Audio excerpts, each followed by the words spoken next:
Okay, sorry to break it to you, but as I stated previously, I think COVID-19 is here to stay. Now, our officials are not saying that, they're not telling you that, but I think even our scientists and public health officials, they believe that COVID-19 is here to stay, but they don't want to say it. Because telling you that COVID-19 is here to stay is basically like giving up hope. It's like tossing the towel and say, okay, screw it, let's just all get sick. So we don't want people to do that, so that's why they're not saying it. And I'm not an epidemiologist, nor am I an infectious disease specialist, but I think I know a little bit enough about biology that I can give you reasons why I think COVID-19 is not going away. So here are my reasons. Let's take a look at the virus. First, we know it's an RNA virus. Now, you might be thinking, oh, if you're not educated in biology, you might be thinking, what is RNA anyways? RNA is basically a type of genetic material. Most of us, we use DNA in humans and most animals, most bacteria, we use DNA to encode our genetic information. But this COVID-19 coronavirus, it uses RNA. Now, doesn't matter, you don't need to know what RNA means. Just know that RNA viruses, they're not very stable. RNA likes to change, like to mutate, and that's why you're beginning to see variants. Like 1 year into the pandemic, you see new variants or new mutations of the original virus that are now more transmissible. You probably heard in the news about a UK variant and a South Africa variant and a Brazil variant, and who knows, maybe eventually there will be an American variant and a Canadian variant, or maybe even more localized variants like an Ottawa variant or a Washington variant or a Toronto variant or a Montreal variant. Anyways, this virus mutates easily. And mutations, that's how things evolve. I mean, we evolved from little microscopic organisms into full-grown human beings because of evolution, because of mutations. And viruses, well, they mutate and they adapt. It's called survival of the fittest. They want to infect more people, so the virus mutates to become more virulent, to become more transmissible. And that's just its evolutionary mechanism. Instead of evolving into a full-grown, mega-sized macro organism, it stays a virus, but its genetic material changes. And the genetic material changes very rapidly. Which means, I think it's going to be kind of like the flu. Right? You know how in the flu, you get a different strain of the flu every year. You need a new flu shot every year. And I think the coronavirus is going to behave kind of like that. It's going to change all the time. Every year it's going to be a little bit different. And you're going to need a new COVID-19 shot, maybe a COVID-20, COVID-21, COVID-22, COVID-23. Like every year have a new vaccine for it. So anyways, that's my first long-winded reason for why I think this virus is here to stay. Now, my second reason is that vaccines are not 100% effective. Nothing really is. I mean, I'm hearing some vaccines are on the order of 90-something% protective, but that still means that even after you've taken both doses of the vaccine, you can still get sick. And the other thing that we're not 100% sure yet is the vaccine prevents you from getting sick, but does it potentially still make you a carrier? Now, ideally, in the concept of herd immunity, if you've been vaccinated, it should not only protect you from getting sick, but it should also prevent you from being able to spread the virus.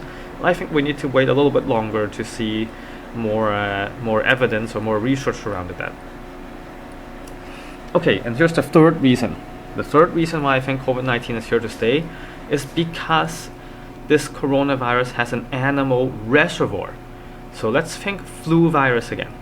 So the influenza virus not only infects human beings, it also infects birds and pigs. So when something has an animal reservoir, even if you vaccinate every single human being on Earth, even if it was 100% effective, which I said it's not, even if every human being has been vaccinated and has acquired herd immunity, this coronavirus is going to populate in the animal kingdom. It's going to continue spreading amongst other animals, and it's going to mutate, and it's going to come back into the human population and haunt us again someday in the future. So that's the third reason why I don't think this COVID-19 is going away forever. It might change in its form, but I don't think it's really going away forever. Okay, now let's look at number 4. Fourth reason. Let's take a look at past pandemics. Okay, so a prominent example of the past pandemic would be the Spanish influenza back in 1918, 1919, 1920. Now, Spanish influenza is not the correct name for the pandemic back then, because it did not originate in Spain. People call it the Spanish influenza, but that's a real misnomer. We shouldn't be calling it the Spanish influenza, but really the virus that caused the Spanish influenza was H1N1. It's an influenza virus, H1N1. And the H1N1 is still around today. It hasn't gone away, it hasn't disappeared. The pandemic ended, but H1N1 was never eradicated. You can still get it today, and it's just that over the past century, it seems like none of the H1N1 variants since have been as deadly as the original.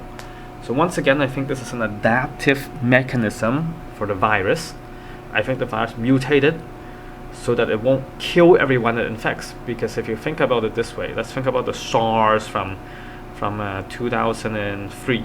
So the SARS from 2003, that one went extinct because it quickly infected someone and the person quickly went to hospital or quickly died from it. Basically, it ran out of people to infect. So the SARS-CoV-2, which is the coronavirus that causes COVID-19, has evolved to become less deadly and possibly more transmissible, which makes it hang around in the human population longer, because it, as a virus, its goal is to reproduce. It does not want to run out of people to infect. So if I look back at past pandemics, there have been very, very few infectious organisms that we've managed to eradicate from Earth. In most cases, we end up coexisting with it in a way where we survive it, in a way where it continues to spread but not kill everyone it infects. The only example that I think that we've truly had a way to eradicate was smallpox, and that's through a very very long vaccination process to get everyone vaccinated, and also because the smallpox virus is a much more stable virus. It's not an RNA virus, that's a DNA virus. It doesn't mutate as much, it doesn't change as much, so we have a way to develop herd immunity against it before it can mutate and evolve into something better. But this COVID-19 coronavirus, it seems to invent a new weapon every time we invent a weapon. We invent a weapon against it, which is called vaccines. It invents a new weapon called mutation.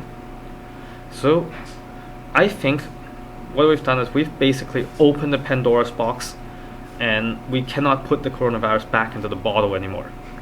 I think this virus is going to stay in the human population for a very, very long time, if not forever. We think we have to learn to coexist with it. But before you get too depressed and too upset and just go and get sick for the heck of it anyways, here is the bright side to the story. Let's once again look back at past pandemics. Okay, here's the bright side. Every pandemic comes to an end. Every pandemic in the history of humanity came to an end. Humans have not become extinct. Now, the virus or the bacteria or the causative agent might have stayed around. We might not have been able to get rid of it, but the pandemic itself ends. And the pandemic ends when it runs out of people to infect. So when does that happen? So that happens when either every infected person dies, or every infected person recovers with acquired immunity, or when everyone gets vaccinated. And we call that herd immunity. Herd immunity is when enough people are immune to the virus that it can no longer find new people to infect. And that will be the end of the pandemic. So here's the bright side of the story, okay? Hang in there, everyone. Hang in there. Don't give up hope. Have lots of hope. Stay positive. Stay safe. Stay healthy. Get the COVID-19 shot. And let's try to stay alive long enough to enjoy the things we once did again. Because that day will come again.